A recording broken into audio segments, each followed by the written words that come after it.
You wake up in the morning, your eyes barely open. And before your brain even catches up with your body, your hand is already reaching for your phone. You scroll. You check messages. You see notifications. Maybe a bit of bad news. Maybe someone doing better than you. And somehow, within just a few minutes, your mood already feels heavier, even though your day hasn't even started yet. And the strange part is, you don't even question it anymore. It just feels normal. But what if I told you that the happiest people don't actually live better lives than you? They don't have fewer problems. They don't have perfect mornings. But they do something different. Something so small that most people ignore it completely. And that's exactly why it works. Because happiness, real lasting happiness, is not built on big life changes. It's built on tiny, invisible decisions that happen every single day. And today, you're about to see 7 of them.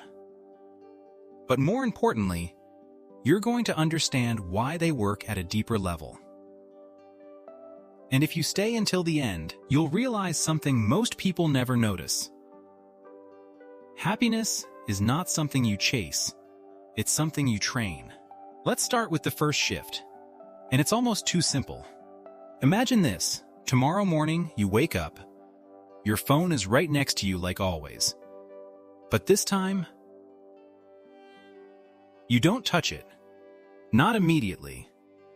Instead, you just lie there. Eyes half open, breathing slowly.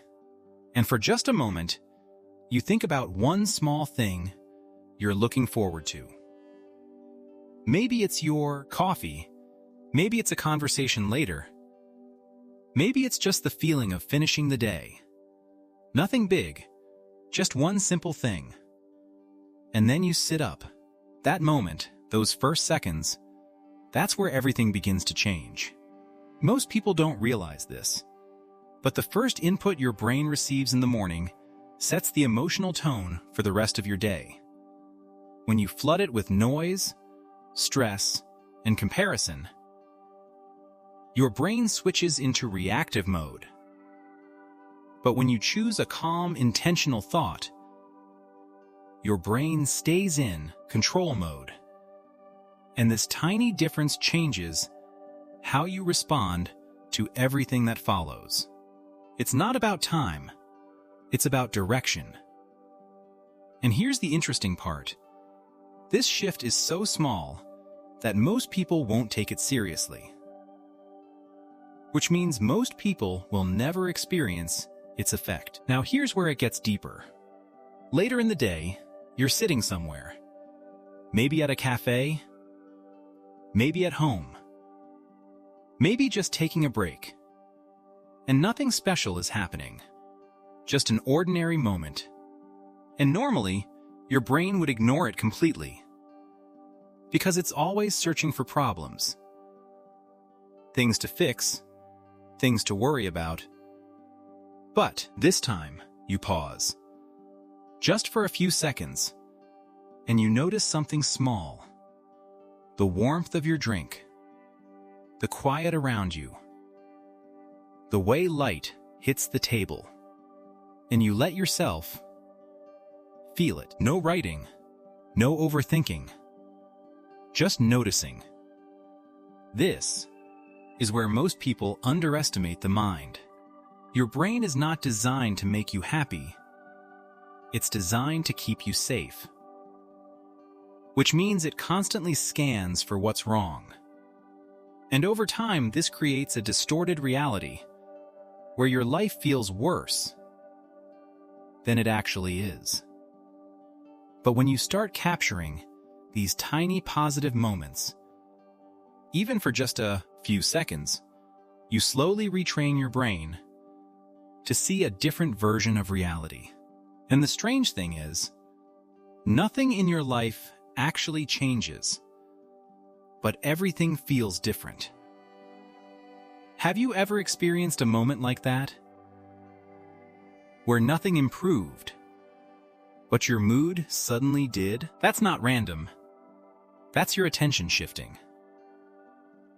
But here's where things start to get even more powerful. Imagine you're talking to someone, maybe a coworker, maybe a friend, and usually the conversation is just normal, nothing memorable.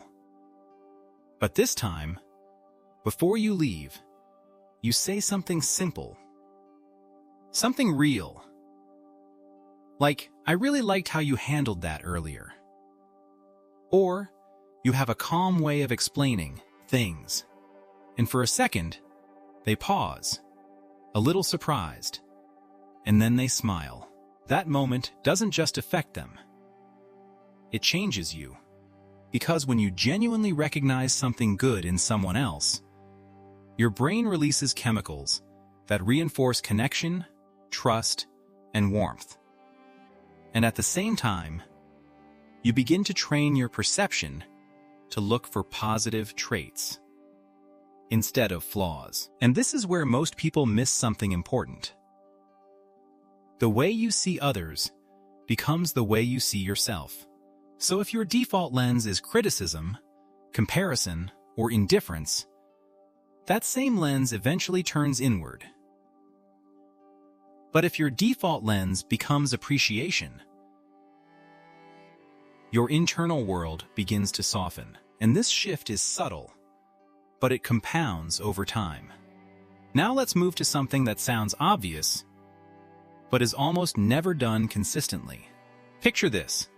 You've had a long day. Your energy is low. Your motivation is gone. And the last thing you want to do is anything physical. So you sit, you scroll, you delay. And the longer you stay still, the heavier you feel. Not just physically, but mentally. But then, you make a different choice. You stand up. You move. Not for an hour, not for a workout. Just for a few minutes. Maybe you walk around your room. Maybe you stretch. Maybe you put on one song. And just move your body. And something shifts. It's small, but it's real. Your body wakes up. Your mind follows. And suddenly, the heaviness starts to loosen.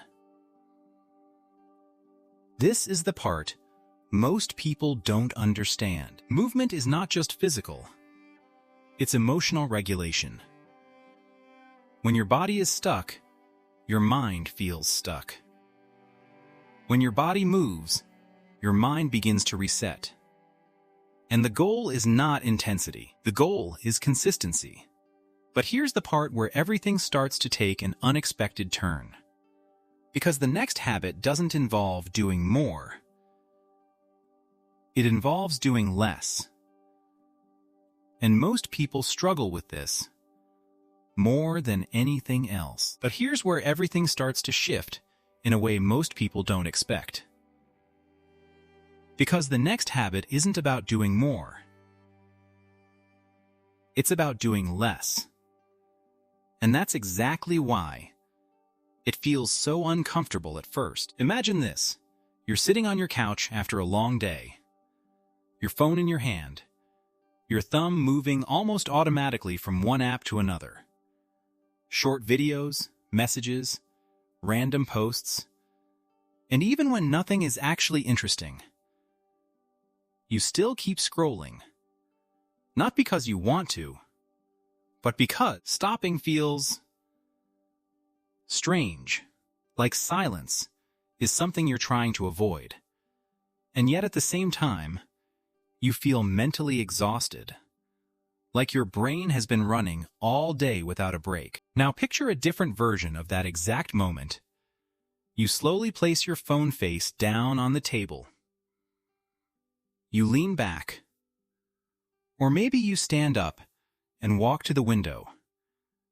And for the next few minutes, there is nothing to check. Nothing to respond to. Nothing pulling your attention away. Just you and the space around you. And at first, it feels almost uncomfortable, like something is missing. But then your breathing begins to slow. Your shoulders drop. Your thoughts become less chaotic. And for the first time in a while, you feel fully present in your own life. This is the part most people never notice. Your brain today is constantly stuck in a loop of stimulation. Always reacting, always switching, always consuming. And this creates a background level of tension that you carry without even realizing it. But when you give yourself even a short window with no screens, no input, no noise, your nervous system finally gets a signal that it's safe to relax. And that small moment of disconnection becomes a moment of reconnection. Not with the world online, but with the world that's actually in front of you. But here's the deeper layer that most people avoid. Silence doesn't just remove distractions. It reveals what's underneath. The thoughts you've been pushing away. The feelings you haven't processed. The questions you've been ignoring. And that's exactly why this habit feels difficult. But also why it's so powerful. Because when you can sit with that space, without escaping it, you start building emotional stability from the inside.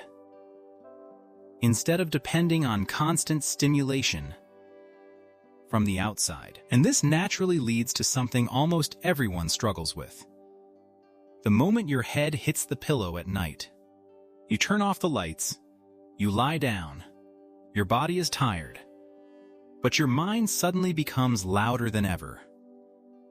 Thoughts start racing, replaying conversations, worrying about tomorrow, jumping from one thing to another. And no matter how much you try to relax, your brain refuses to slow down. So you reach for your phone again, hoping distraction will help, but it only delays the problem. Now imagine a different ending to that day. Before you go to bed, you sit down somewhere quiet, maybe at your desk, maybe just on the edge of your bed. You take out a piece of paper, or open a blank note, and you start writing everything that's in your head. Not neatly, not logically, just a raw dump of thoughts, things you need to do, things that bothered you, things you're worried about, random ideas, unfinished tasks, all of it. And you don't try to solve anything, you don't organize it, you just move it from your mind onto something external. And when you finish, something subtle happens. Your mind feels lighter. Not because your problems disappeared, but because you're no longer carrying them all at once. This works because your brain treats unfinished thoughts like open loops that need constant attention, like tabs that never close. But when you write them down, you give your brain permission to release them. You're essentially saying, this is stored. You don't need to hold on to it anymore. And that small signal is often enough to quiet the mental noise that keeps you awake at night. But here's where everything comes together. Because even if you understand all of these habits, even if you try them, even if they work for a few days, there's one reason most people still fall back into old patterns. And it has nothing to do with willpower. It comes down to one thing: identity. Imagine someone waking up and thinking, I'm just not the kind of person who sticks to habits. Or I'm always stressed. Or this is just how I am. And without realizing it, every small decision they make throughout the day starts aligning with that belief. They skip the small habits. They go back to autopilot. And it doesn't feel wrong. It feels natural. Because it matches the story they've been telling themselves. Now imagine a different internal voice. Quiet but consistent. Saying, I'm the kind of person who takes care of my mental state. Not perfectly. Not all the time. But as a direction. As a standard. As something they're becoming. And suddenly, everything shifts. Because now, when you wake up and reach for your phone, there's a pause. Because that action doesn't match who you believe you are. When you notice a small good moment, you lean into it. When your body feels heavy, you move. When your mind feels full, you release it. Not because you're forcing yourself, but because it aligns with your identity. And this is the part that changes everything. Every small action is no longer just a habit. It becomes a vote. A vote for the person you are becoming. And the more votes you cast, the more stable that identity becomes. Until one day, these habits are no longer things you try to do. They become things you naturally do. So instead of chasing happiness like it's something outside of you, you start building it from within. Through small, consistent behaviors that reshape your thoughts, your emotions, and your responses to life. And if you zoom out, you'll notice something surprisingly simple. Happiness is not about doing something big once in a while. It's about doing something small every single day. So if there's anything to remember from all of this, it comes down to 3 simple ideas. Start your day by choosing your first thought instead of reacting to the world. Train your attention to notice what's already good, instead of constantly searching for what's wrong. And most importantly, become the kind of person who takes responsibility for their own inner state, even in the smallest ways. Because once that shift happens, everything else starts to follow. And now I want to ask you something simple. Which one of these habits felt the most real to you? Which one do you know you've been ignoring? And which one are you going to start today? Let me know in the comments. And if this gave you a new way to look at your daily life, don't forget to like and subscribe. Because sometimes the smallest changes are the ones that quietly transform everything.